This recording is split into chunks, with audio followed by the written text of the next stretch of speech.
So, welcome, folks. Today we're going to be hopping into deep learning or neural networks and deep learning. And it's something that I'm sure everyone has heard about and people maybe have a lot of excitement about. And I think there's a lot of reasons to be excited. David and I were just going to share like some examples of like how we've seen deep learning out in the world these days. And one of the big areas I think is just in managing images and managing sound. So we're able to find, faces and images, not perfectly. There's a lot of issues, right? But we're able to find faces and images. We're able to tag images. These days, like I go onto my Google Photos and it tries to characterize by person, organize by person, which, sets of images and stuff like this. I think I mentioned this, I might have mentioned this during the first lecture, where when I started out in grad school, I was working on some voice recognition stuff, which was not based on deep learning, and it couldn't understand me. And now like it's pretty robust. Or I mean, all of these things have issues, right? But it's just amazing where we've come. Yeah, one thing that I think we've probably all been following is the natural language models that have been trained up. So you've probably heard out there in the class about something called GPT, generative pre-trained transformer models. These are things that came out in 2018 out of OpenAI, and as of May of last year, we had GPT-3, which is able to generate coherent language. It's what's thought about as a generative model, in the sense that it will generate distributions over next words, and it's trained in an unsupervised way.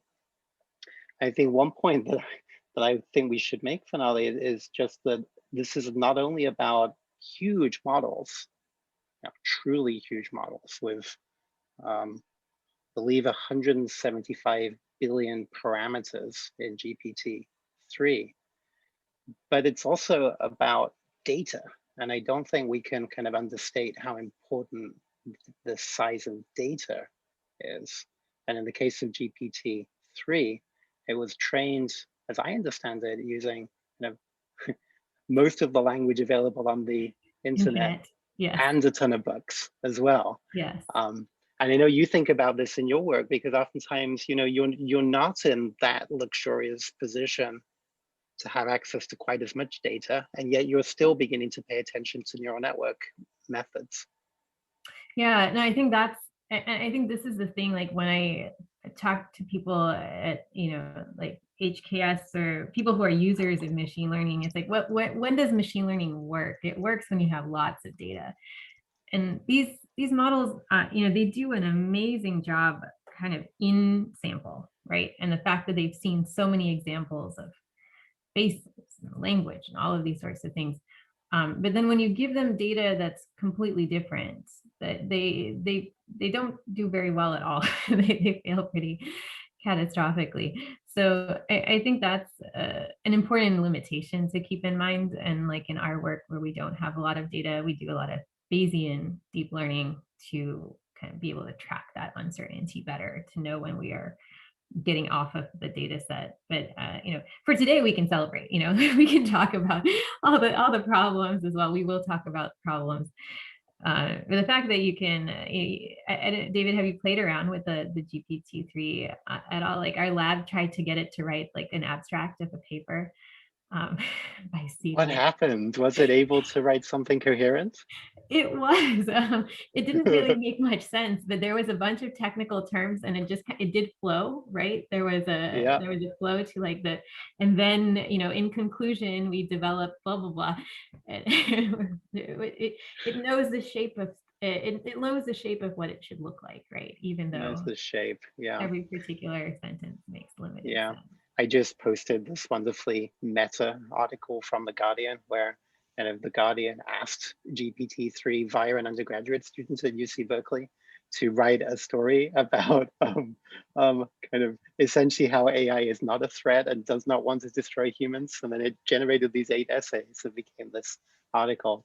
And I think that that does beget two other things we should briefly underscore. There's both the kind of arms race nature of training these huge models, the kind of millions of dollars to train, the carbon dioxide that's generated, so the environmental consequences. And also when we think about ethics and we think about harm and we think about disinformation, there's been a lot of discussion around GPT-3 and how when we have AI that can maybe, let's not argue today about whether it understands, but whether or not it understands, it can generate very convincing looking narratives. And we have AI that can generate, as we saw, the deep fake videos. And so where does this all go? It's kind of challenging to think through about the implications. And I think the key point there is really not the fact that it can create fake, just the fact that it can create fake convincing stuff, because propaganda has been around for a long time, as we talked about with deep fakes as well. Mm-hmm. Yep. But the fact that it can be done at scale and personalized. So now I don't need 100 clever people creating 100 personalized pieces of propaganda for each person. I just need one machine that can create something very fast for each individual or each subset of individuals for whatever I want it to do. Really good point. Yeah. That's concerning. Yeah. Again, I want to emphasize that because I think a lot of people, there's some people who are like, immediately this is concerning, but other people are like, wait, this issue is we've had this forever. Yeah. But it's different because of scale. Yeah. It's different because of scale. Yeah. And so it's so easy to do. You don't need a bunch of clever people. All right. Let's switch into our technical topics and go into our material for today. Let me go ahead and share my screen. All right, so today, as we've alluded, is neural nets day one. Where we are in terms of 181 is we've covered the basics of supervised learning with continuous and discrete outputs, probabilistic and non-probabilistic methods.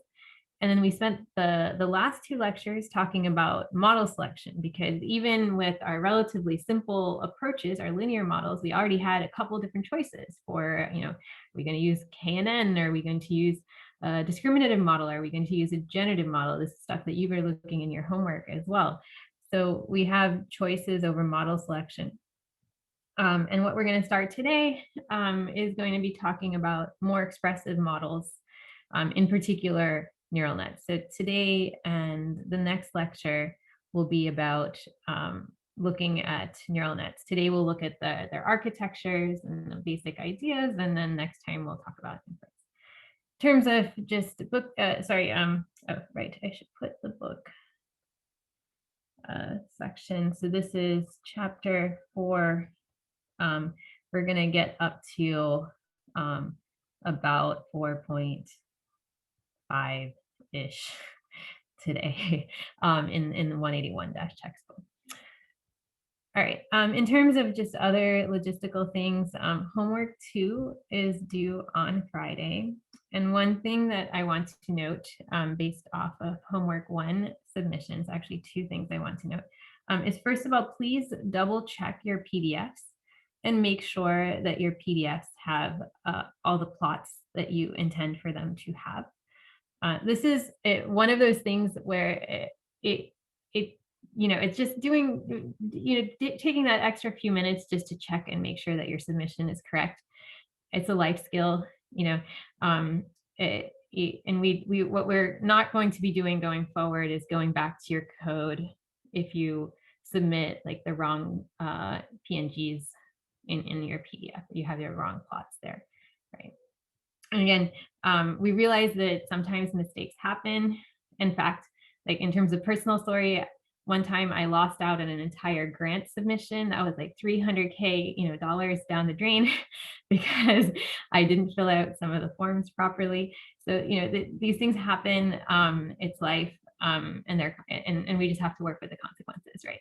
So we want you to work on this now, just getting all the pieces into your homework. That said, on the assurance side, so it turns out, when teaching CS-181 for a little while now, homework grades tend to be very bimodal. They're the grades for folks who attempt every problem on every problem set and do a solid attempt on every problem. And those grades are here. And then there are the grades for folks who don't attempt every problem, who are missing substantial parts of their homework. So as long as you are in the mode of people who are making a solid attempt on every problem on every homework, you're going to be fine when it comes to homework. A couple points here or there are going to make zero difference in terms of your final grade. So if you do end up being docked a couple points because a plot didn't quite have what you intended it to have, that's also not going to be the end of the world. And I just want to provide that reassurance, right? The consequences here are not very great. It's not like the grant submission where there was that was the end of the story for that particular set of dollars. All right, so I just want to mention that with homework 2 coming up. The other thing that I want to mention is that the concept checks, I was asked after one of the classes if the solutions are available. So we have the solutions available online on our website. So just please take a look there. They're available. And if you're wanting more details, then you can always post, and then we can adjust those solutions to provide more information. Cool. All right, so let us get started with today's material.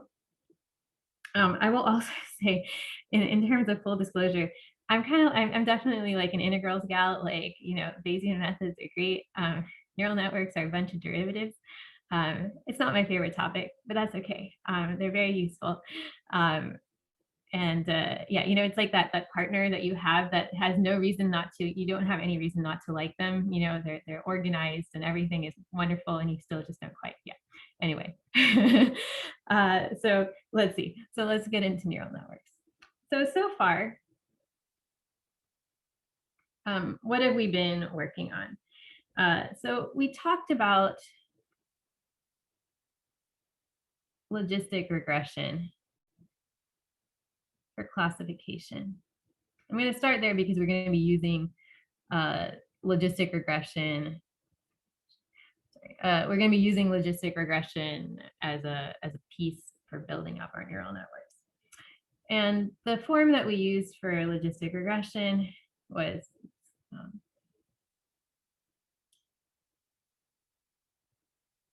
probability that y is equal to 1 given x is going to be modeled. Like, this is not necessarily what happens in real life, but this is how we're going to model it. The sigmoid of W transpose X plus W naught. All right, so this was our basic unit. And this created a linear decision boundary. You see some of this in your homework as well. And then we talked about how if we didn't want a linear boundary, if a linear boundary was not good enough, then what we could do is we could take X, we could turn it into some features of X. So these are all vectors. And once we turn our X's into features of X, we can apply logistic regression to phi of X. So we could then say probability that Y is equal to 1 given X is given by the sigmoid of W transpose phi of X plus W naught. Right. And in this particular case, these phis, these were hand designed.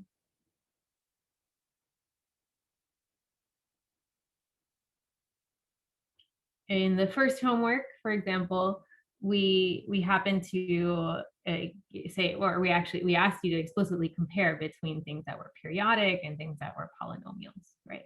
And we had to think, oh, maybe there's some periodicity in those sunspots.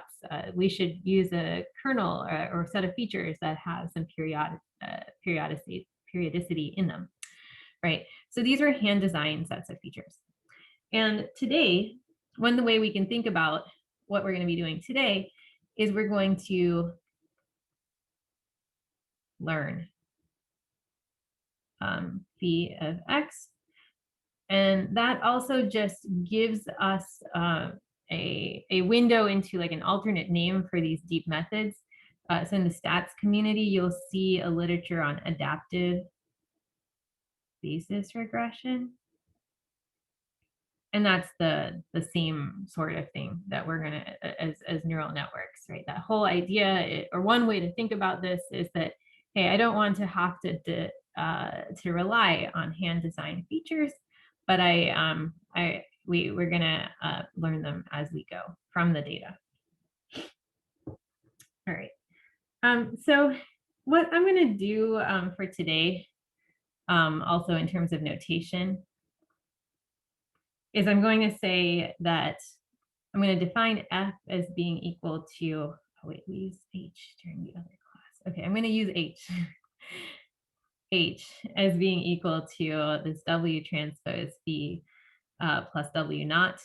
So we can think of this as a regression output or the input into a sigmoid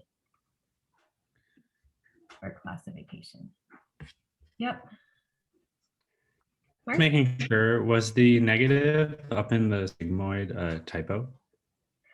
Oh shoot! Which way did we do it when we did classification? Did we have a sign? We don't really need that negation there. I think the convention is already in the denominator. Okay, got it. Okay, yeah. Great, thanks.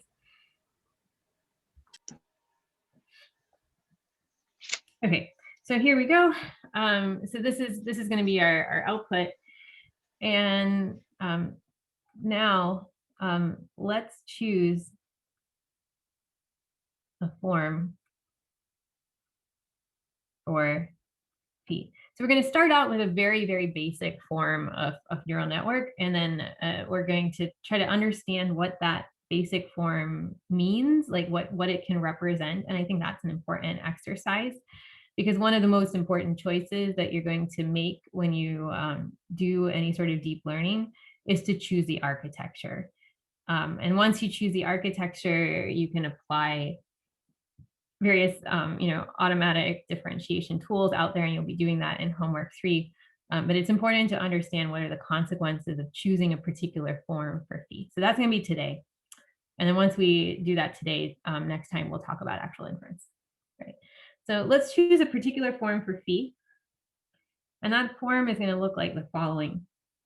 So let's say we have x, and now I'm going to use the subscript to refer to the dimension, right? So this is x dimension 1, x dimension some little d, all the way down to x dimension big D. So x is this is our d-dimensional vector,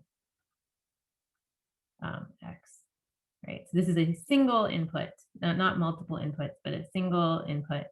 Each one of these now is a scalar. And we're going to assume that now it's going to turn into some vector phi.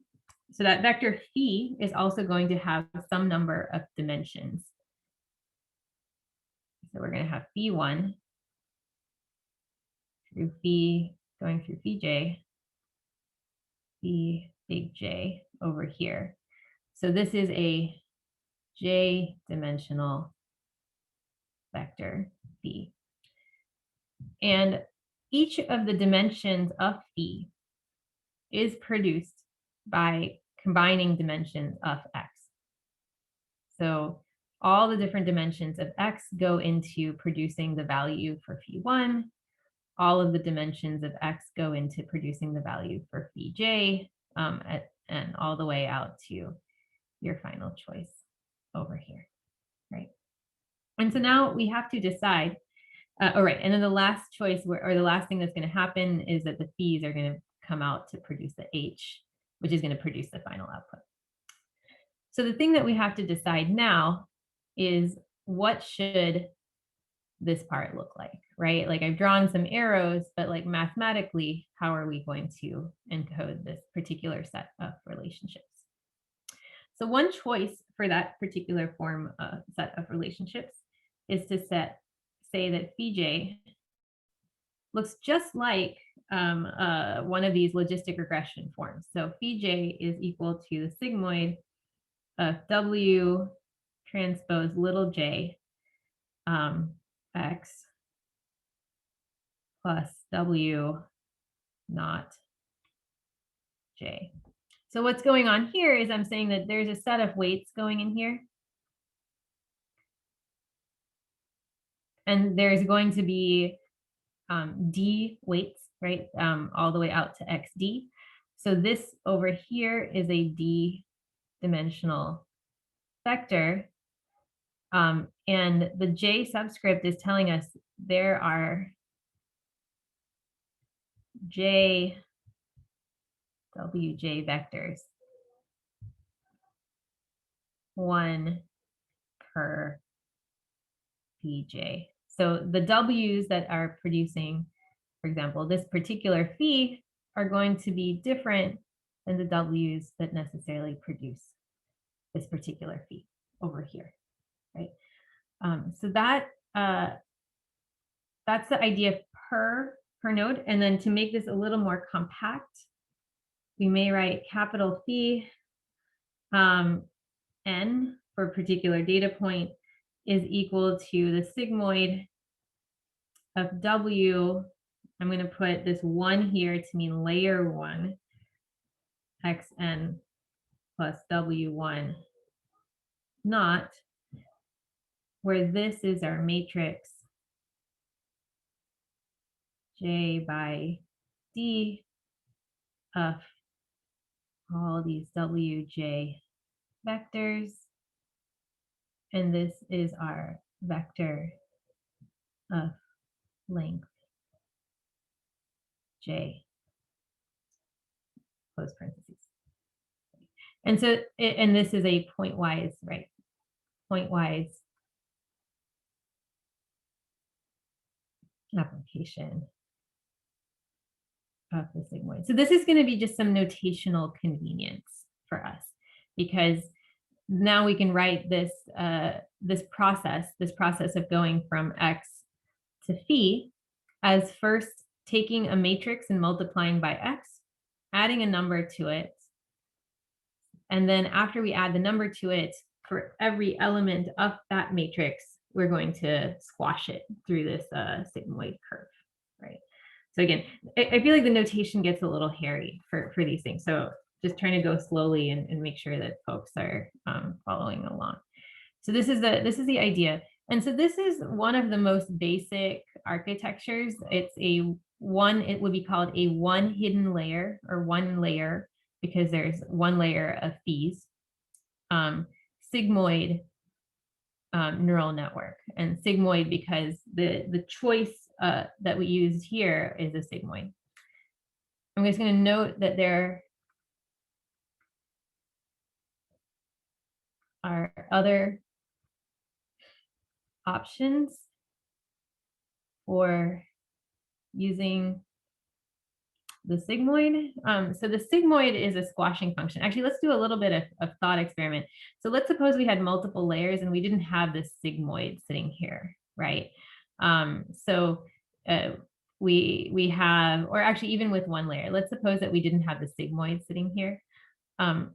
So our output, sorry, I'm going to erase this and just let's quickly talk through this thought experiment, because I think it's useful to do. So just like a thought exercise. Okay, what if we didn't have the sigmoid? So then phi would be equal to W1 xn plus w naught 1, right? And then what's our final output? So h is equal to some other w phi plus w naught. So I'm going to call that w final transpose phi plus w final naught. So this is the last part to produce the output. So these are these weights over here, w final. And now let's substitute in our value for phi. So this h is now equal to w final transpose w1 times xn plus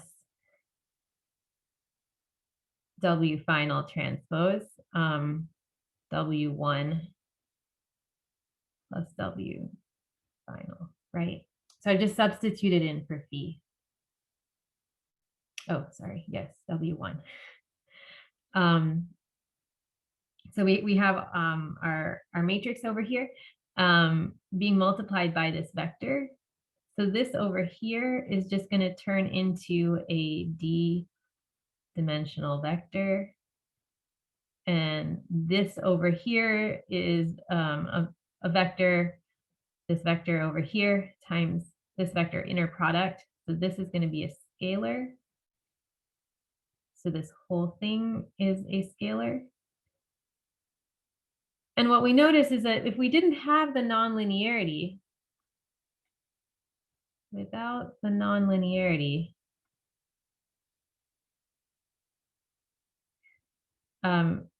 we just get a linear form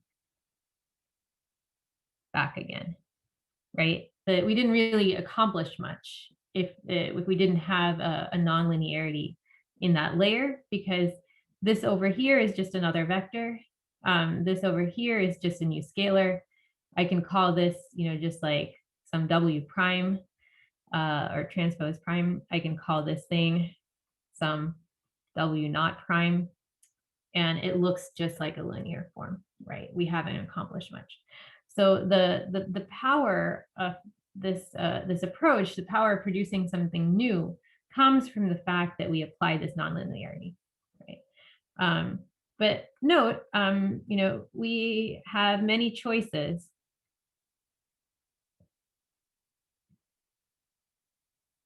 for this nonlinearity.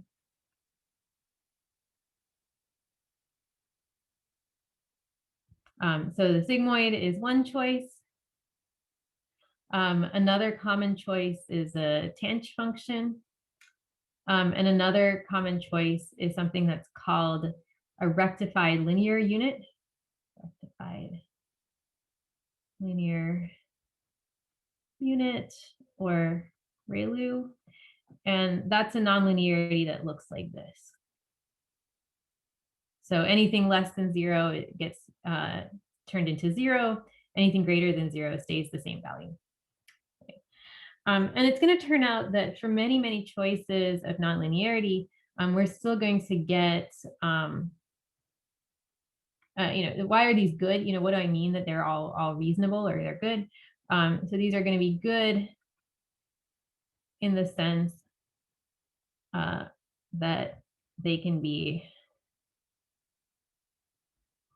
universal function approximators.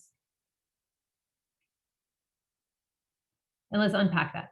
So what do I mean by that? So let's suppose that I had some function that I want to approximate. So the function, it's doing something like this, right? And I have sigmoids, only sigmoids available to me, right? Because if I say that phi is a collection of sigmoids over here, right, that each one of these phis is a sigmoid, then each phi looks like a stair step, right? And so what I'm doing basically is I get to put these sort of stair steps together. So in this particular case, I could say that I'm going to build this function out of stair steps. And you can imagine that stair steps maybe are not the best choice for a function that looks like this, because you need quite a lot of them. but stair steps can do it, right? If you had enough stair steps. So if we had enough sigmoids, so this means that we have a wide enough network, or big enough J, right, in our language.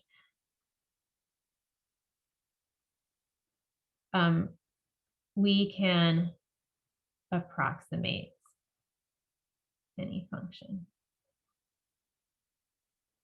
Okay. So this is what we mean by a universal function approximator. So a single layer network, as long as it's wide enough, right? As long as it has enough of those interior nodes, as long as phi is big enough, we can use sigmoids, we can use tanh, we can use ReLU. There are other choices as well. For many choices of nonlinearity, we're able to basically construct these functions. And you can think about how you might construct, for example, something like this out of like ReLUs. So let me color this. Okay, sigmoids over here. If we had ReLUs instead, we could imagine, here's one ReLU coming up like this. Then we need to turn the slope down. Then we need to turn the slope up again. Then we kind of have to turn the slope off, right? So this is one way to think about. So this is like, I guess, sorry,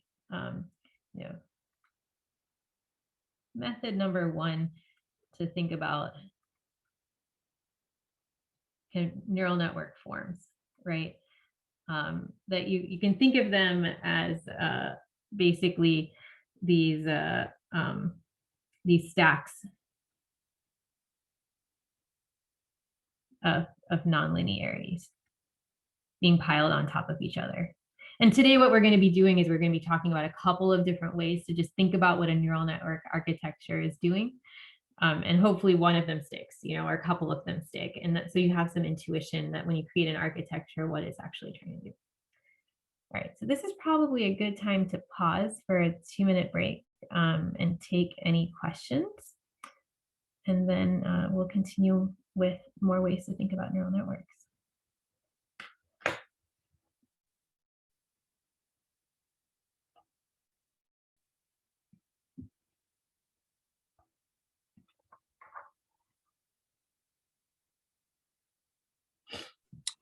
Could I ask a question? Go for it. Earlier up, you said we had the expansion of the WX, yeah, right there. So we have a vector plus a scalar. Well, it's being multiplied by this vector x. Oh, I see what you're saying. So we still going to end up with this new W prime, if we call it W prime. The W prime transpose x is going to give us a scalar. And then we're going to add it to this new bias term, which is a combination of the old bias term plus this new term that ends up being a scalar. So we can consider it also part of the bias.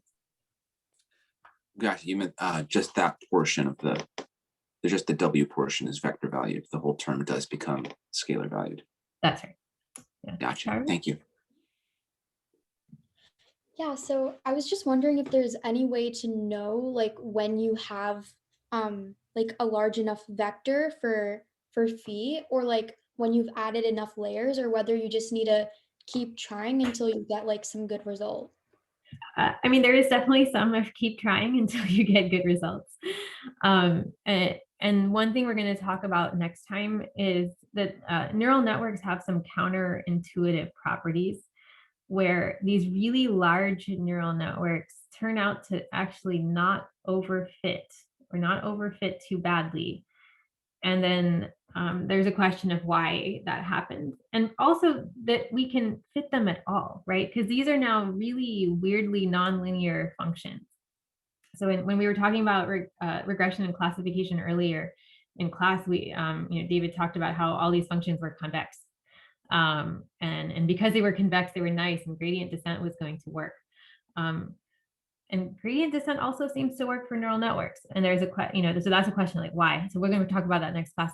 But it's going to turn out that sometimes choosing things that are too big, or oftentimes choosing things that are too big actually gives you some nice properties when it comes to both doing the inference and when it comes to getting good solutions. So that is the general strategy, is to make things big, make things too big. And then these nice properties kind of kick in and you hopefully won't be overfitting.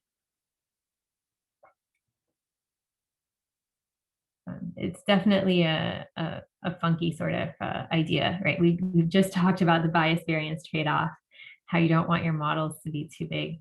But then some counterintuitive things are going to happen with neural networks. All right, let's keep going. So one way to think about neural networks is to think of them as stacks of nonlinearities.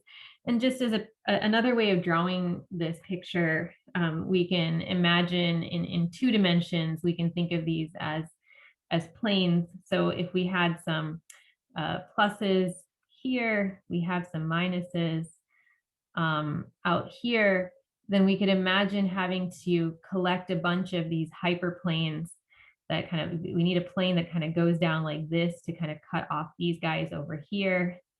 Maybe we need like another plane that comes in from above, etc. So again, if you have a very geometric way of thinking, then maybe this is helpful for you to think about like how different hyperplanes or how different functions stack together, how these nonlinearities stack together. Another way to think about this, I want to go through like a very tiny example. So is to think about, so here's like another example number 2. It is just an XOR. So let's look at an XOR and that'll help us think about another way to, again, imagine what neural networks are doing. So in this particular case, we have a plus here at 1. We have a minus and a minus, right? And we want to correctly classify these. And importantly, these cannot be separated by a line, right? So we're going to need something that is nonlinear. So we can create a set of phees, and now I'm just going to give us some phees. So the first phi is negative x1 minus x2 plus 1/2. So if we have this phi over here, then if any of here's x1, sorry, and here's dimension x2. So if any of these are 1, or both of them are 1, this term is going to be negative. So this term is positive only for 0, 0, right? So it's helping us pick out this plus that's sitting down here. I should color them differently so they show up on a number line. All right. And then phi 2 is going to be x1 plus x2 minus 1.5. And this term is going to be positive only for this positive term over here. So this is going to be positive only for 1, 1. Right. So now our final classifier can be something of the form, H equals phi 1 plus phi 2 minus 1/2. And so in this case, if either of these are positive, then we're going to end up with a positive value. But if both of them are negative, which means that we have one of these points, then we're going to end up with a negative value, right? And one way to think about this is, so this is like kind of method number 2.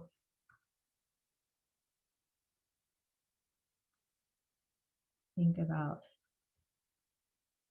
neural networks that I find helpful is to think of them as M of n, especially with sigmoids, M of n rules.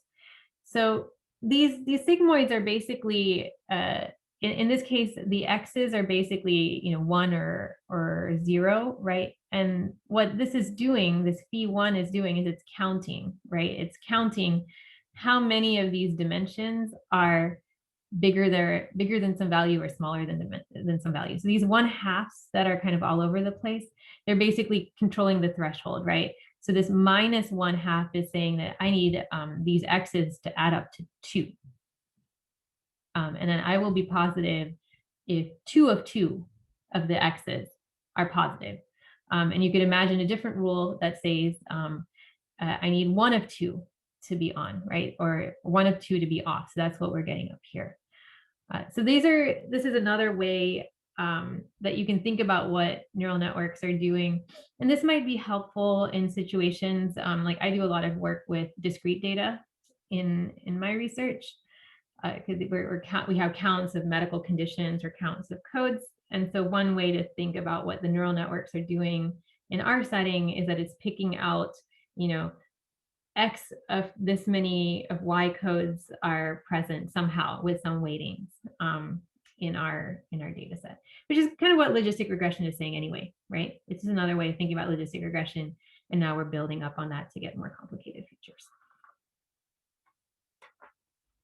All right, so we've talked about, this is our basic architecture, our single layer architecture for some time now. Now let's spend a bit of time, the last part, the remaining part of class, talking about more complicated architectures and what they could do and why we might want them. So for this, I'm going to just go through a couple of very basic architectures, right? There's a whole range of modern architectures that are out there for neural networks. What I'm hoping today is that you get a sense of the major kinds of architectures, a couple of the major kinds of architectures, and it also gives you a framework for thinking about, okay, now I see a new architecture. Can I think about what it might be good at and what it might not be good at, right? So that's kind of the goal. This is, again, emphasizing this is not an exhaustive list of architectures for neural networks, but these are the basics. Architecture number 1 is just a deep, fully connected network. And the idea here is that we had our x1 through xd. It went in through some phi1 to phi capital J. And we didn't need to stop there, right? What we could have done, if I call this now phi superscript 1, this is layer phi1, I could have done, and I'm going to call this J1 for the first layer, number of dimensions in the first layer. I could have continued this process. So I could have treated these phis now as input into another layer. So phi2, 1, all the way down to phi2, J2, however many I want to put in this layer. Same idea in terms of our sigmoids or whatever activation nonlinearity that we're using. And then let's suppose we get out, our H at the end. And I could do this for as many layers that have many layers.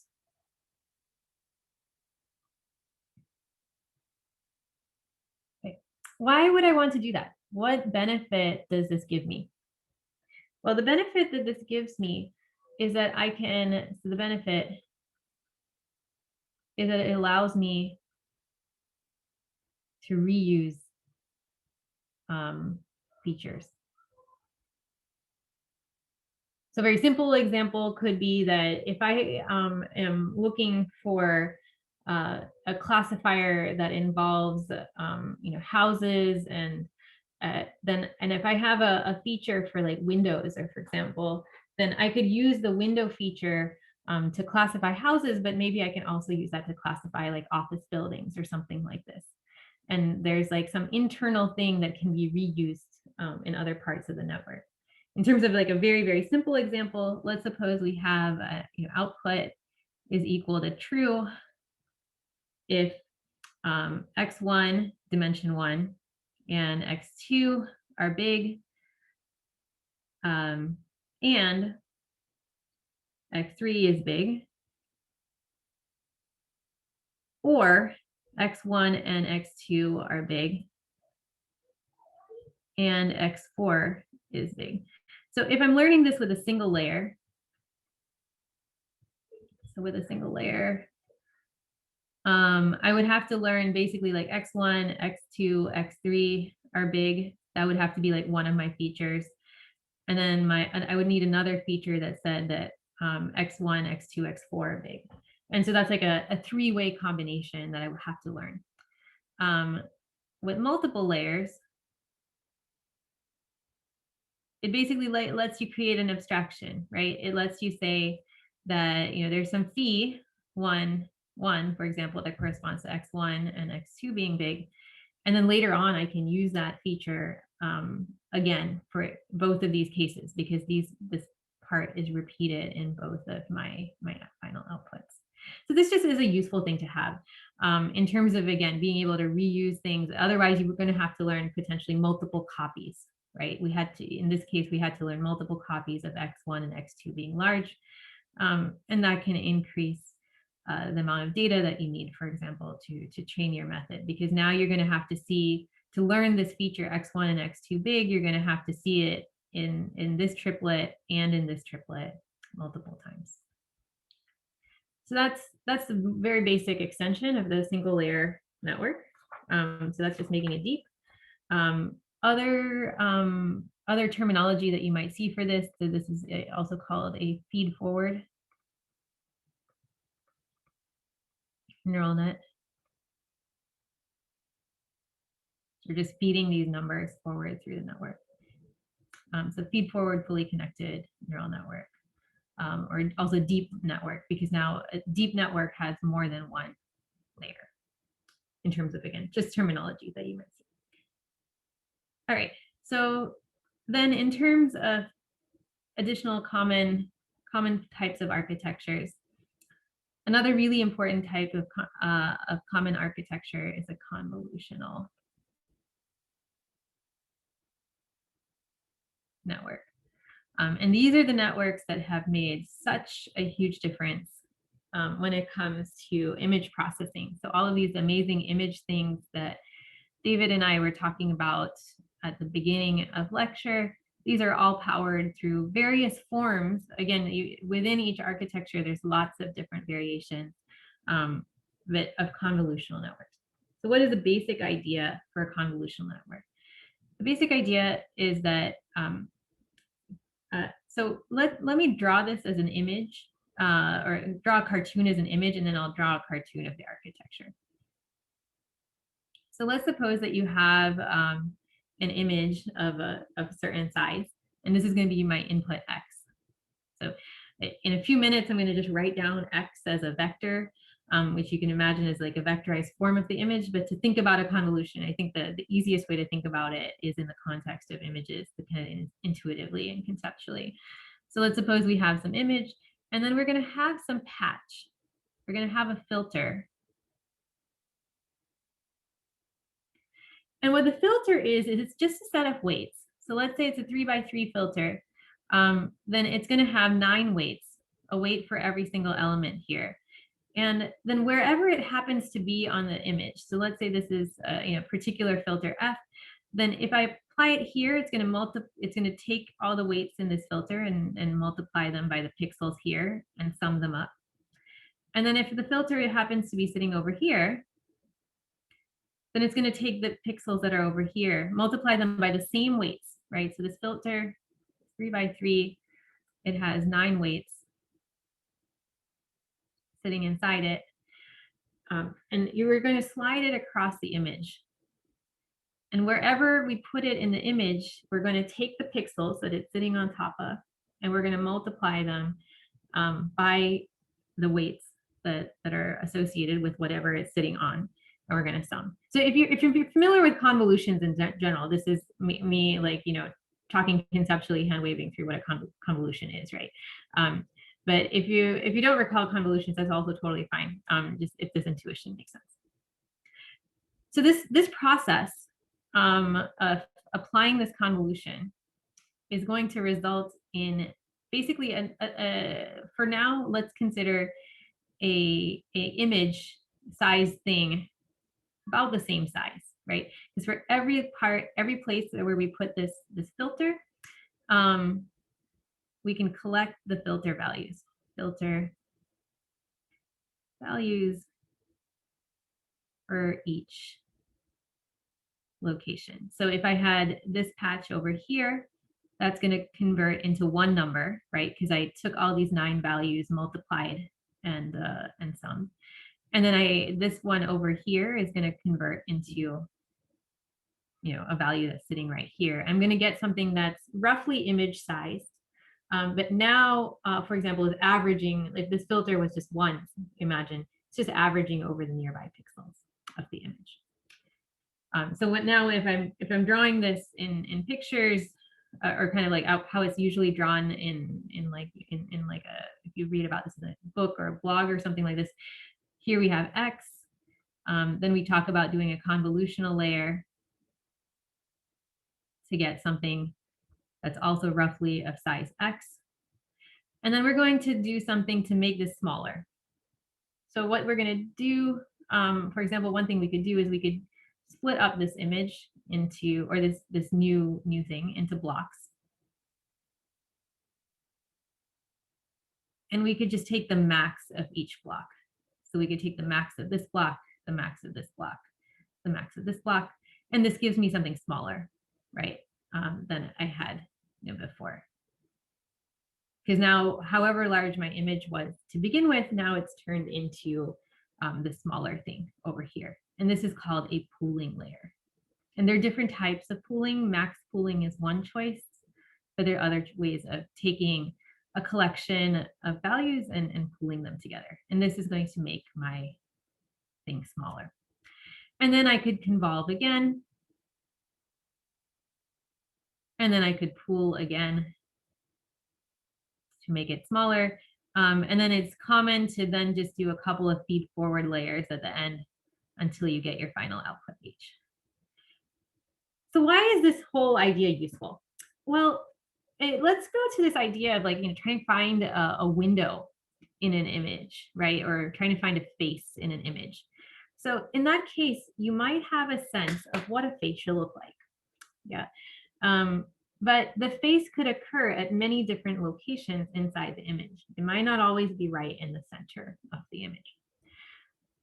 Well, if you were using a feed forward network, even a deep feed forward network, right, you would have to learn a different set of weights for there's a face on this side of the image compared to there's a face on the other side of the image, because they look like completely different images, right, if you look at their pixel values. Whereas with a convolutional filter, let's say this filter is good at finding faces, right? Now the filter is checking all parts of the image to see whether a face exists. So wherever it finds a face, it's going to have a large value, right? So imagine this thing is going across. One of these things ends up having a large value because that's where the face is present. It goes bing. And then as you pool, that large value gets carried forward, right? If you do like a max pool, that large value gets carried forward. So that's the core idea of like how a convolutional network works, or what a convolutional network layers are doing. They're allowing you to reuse these values, and so you actually have many fewer weights to train, right? You only need to train the filter once, and it can search over the whole image. And in practice, you could have multiple convolutions, or you would have multiple convolutions. So you'd have multiple of these layers. Multiple convolutions, each one of those convolutions gets pooled and maybe convolved again, et cetera, and there's lots of choices in terms of how things get combined. Okay, so I'm going to briefly talk about 2 more common architectures, and then we'll go on to a concept check. So another really common architecture are recurrent neural networks. If you've heard about LSTMs or GRUs, these also fall into that same category. So roughly speaking here, these are designed for sequence models. And the idea is that we have some features. So I'm going to draw this as a set of features. They start out with some set of values. And then at every point in the sequence, values get updated depending on what you observe in the sequence. So I'm going to make that more concrete in just 1 second, as soon as I finish drawing the architecture.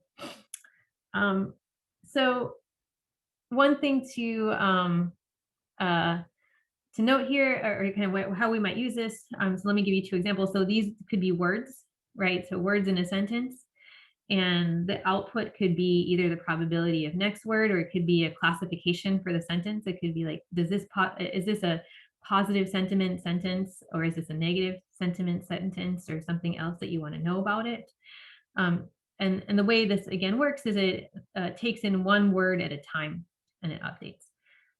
In my settings, we often have time series data coming from patients, and so each of these could be considered a set of measurements that occur at a certain time. So, measurements at hour 1, measurements at hour 2, measurements at hour 3.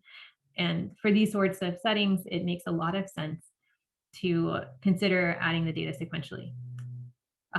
One thing I will say is that while the theory of this seems very attractive, the practice of this gets quite tricky. And there's been recent work that talk about like how recurrent neural networks really can't remember things that are too far in the past. And dilated convolutions, which are a form of convolutional networks that are more applied to like time series data, often do better. I'm not going to go into any of that. But just as an idea, these are a key form of model. If you, again, have seen LSTMs, GRUs, sequence models, sequence to sequence models, for example, for machine translation, taking a sentence, turning it into a sentence in another language. This is the basic form that we're considering. And then the last one that I'm going to mention in terms of basic types are autoencoders. And these are a bit different because we are in the supervised learning phase of this course. We haven't really talked about unsupervised learning, but since we're talking about deep models, I'm going to just mention this as an important class. So this class of models takes the X, your input, passes it through layers that are getting increasingly smaller. And when I say smaller, I just mean in terms of dimensionality. So if this is D dimensions, we end up with some J dimension here, J less than D. And then it expands back out. So we have, for example, let's say fully connected layers or something else you can plug and play. But you have layers that kind of squeeze into a bottleneck and then come back out again. And the training is just trying to make the input match this now large dimensional output. So X hat actually is probably better notation. So the training is trying to make these things look the same, but you can't go from D dimensions to D dimensions just kind of straight through. You have to go through this J dimensional bottleneck in between. And these are used a lot for compressing data to find structure, right? Because you kind of have to throw away all the things that are kind of noisy about the data and capture like the key characteristics. And related to this, if you just have, I said I was going to do this, this was going to be the last one. I'll mention one more thing that's kind of related. If you kind of chop off here and say that you just want to produce X's that are plausible, so if you just look at this forward part, that's the idea behind generative adversarial networks. So I'll just put that as a note. Generative adversarial networks just try to produce plausible X's from low dimensional J dimensional something to like a D dimensional X. So these are really high level summaries. But what I hope is that as you see the summaries, now you get a little bit of familiarity with just looking at these kinds of diagrams. Because when you look at a neural network paper, you're going to see one. It is pretty standard. You're going to see one of these pictures of like how all the layers connect to each other. And I think the important questions to ask, there's kind of two important questions. One is just how the architecture fits what is trying to be done in the problem. So there's all kinds of architectures that have various types of skip connections, or some parts look like RNN, and some parts, maybe you have this like feed forward additional piece over here. There's lots of ways you can mix and match these for your application, and thinking about what might be right is often a useful exercise. And then there's also going to be considerations that have to do with optimization, which we'll talk about a bit next time, that perhaps you make a certain choice because you can optimize it more easily than some other choice. So I will pause now to take any questions, and then we will do our concept exercise.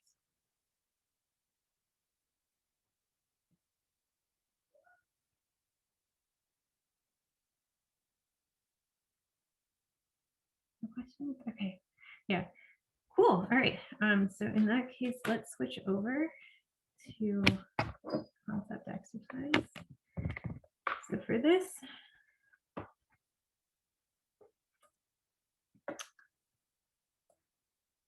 let me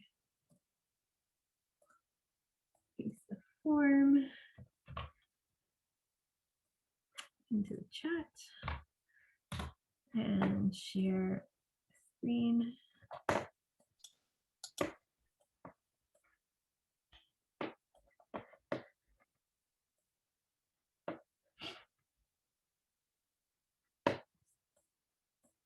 Sorry. I can handle the breakout rooms if you want. Oh, sure. Okay. Thank you. So let me just describe the question.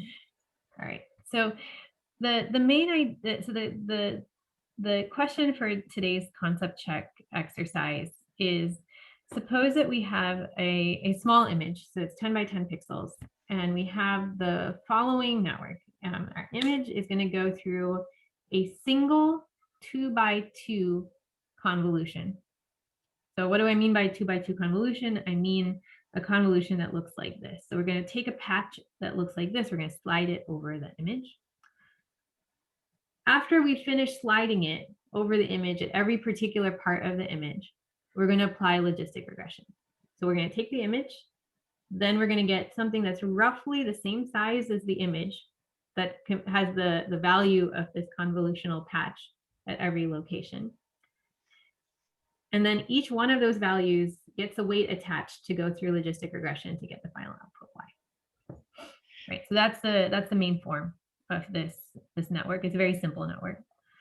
And so the first question you're being asked is that, suppose that the classification depends on whether this particular shape appears in your image. So you really want to know whether there's this edge. Anywhere in the image, there happens to be an edge where it's dark on one side and light on the other side, right? We're not talking about a continuous line. We just want to find a single edge, right? Does this edge exist at all in the image? Is it possible, or does it occur multiple times in the image? Is it possible to learn this, right? That's the first question. Then suppose we want to find two types of edges with our network. We want to find this type of edge and this type of edge. Is that possible? And then the final question is that we want to know whether this sort of edge exists, but only if it exists on one side of the image, right? Is that possible? So we're going to split you out into breakout rooms to think about, in terms of architecture that we were given at the very beginning, is it possible to do these three different tasks? Okay. Should we go ahead and, oh, great. Should be going now.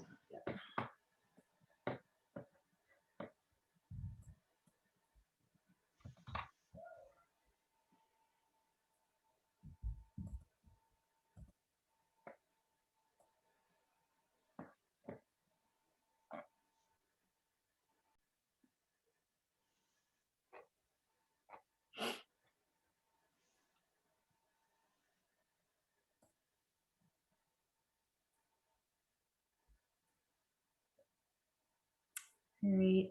So thanks, folks, for submitting your answers on the form. We can just go through what we see, and people putting stuff in as we speak. That's awesome. So the first question was whether we could find multiple versions of this patch anywhere, and it seems like the consensus is on yes, and that's true.